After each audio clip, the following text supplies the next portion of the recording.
Hi, I'm Wendy. If this is your first time here, welcome to my channel. Um, Today we are going to discuss 5 reasons to have positive thinking. Over the last few years, I've done quite a bit of exploration on this and trial and error myself. And I just wanted to share with you some of the golden nuggets that I've learned from things that I've tried. Um, so, can thinking negatively about yourself and life hold you back? I absolutely believe that it can. And if you want to understand that better, stick around.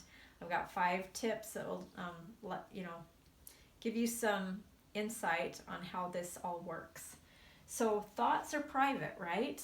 Doesn't really matter what's going on in my head because nobody knows about it, and it's all good, right? Well, what eventually happens is it's outwardly manifested in our life.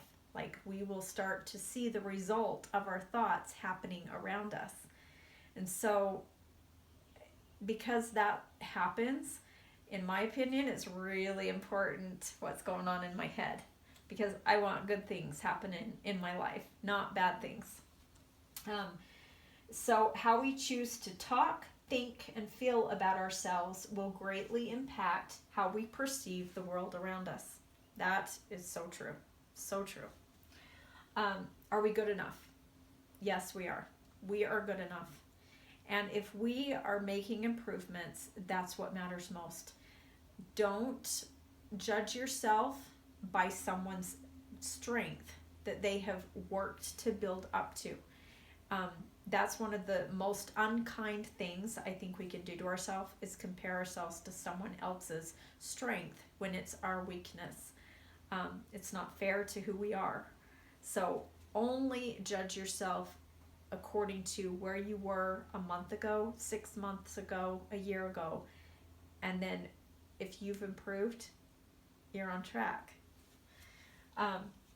Also, the next generation, our kids. They matter so much, right? We always want the best for them. One time I remember my mom saying that she had this certain belief about herself and she recognized that it came from something her grandma used to say about herself. And it was really hurting her. And so she decided to challenge that belief.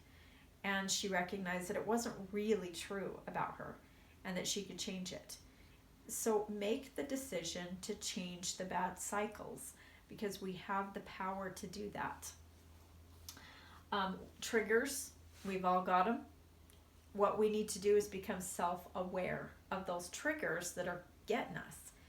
And we can decide how we want to react to that trigger and then persist in visualizing ourselves reacting that different way. We may have to pick ourselves up, who knows how many times, but keep picking yourself up and keep changing how you're reacting. And even if it's just a minuscule little bit of a change, it's going to be improvement, right?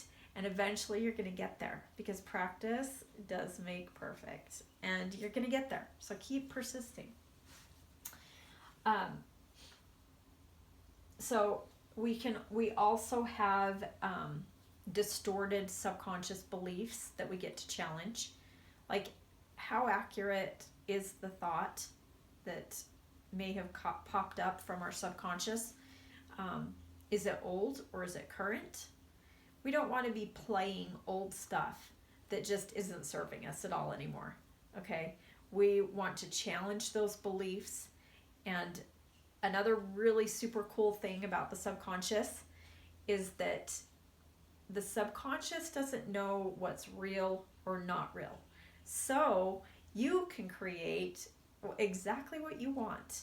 I mean, it may seem like, oh, well, I could never be this. But is that really true? If you want to become something that you see someone else being, and you want to become like that too, you have just as much potential to become like that person as that person did. They just persisted in getting themselves there, and you can do the same thing.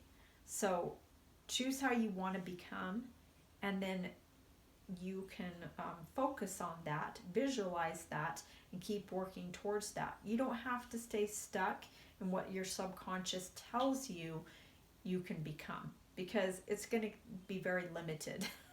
It's going to base everything off of old stuff that went wrong for us in an attempt to protect us, but nonetheless, it keeps us stuck.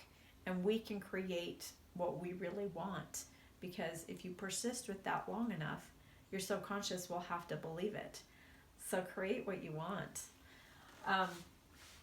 Yeah, I remember when I would have a negative mood come out of what seemed like kind of nowhere, and I started to pay attention to what kind of thoughts were going on in my head. And I realized that if my mood changed, I was allowing negative thoughts to come and stay. Don't let negative thoughts come and stay. Kick them out, you know? You can change them. You can change your thoughts to be more accurate thoughts, and you're going to feel way better, way better. So thoughts directly affect our emotions. And so if that's true, do you want to be happy or do you want to be sad and upset? I want to be happy. And I know that these things that I'm teaching you right now have really made a difference in how I feel in life. It's changed things. I'm a much happier person than I used to be. If you persist in either a negative or a positive thought, it will create outcomes in our life. And so what kind of outcome do you want in life? Choose wisely, right? So practice virtue-filled thoughts. Virtue can mean accurate thinking. I love that quote, and this one too.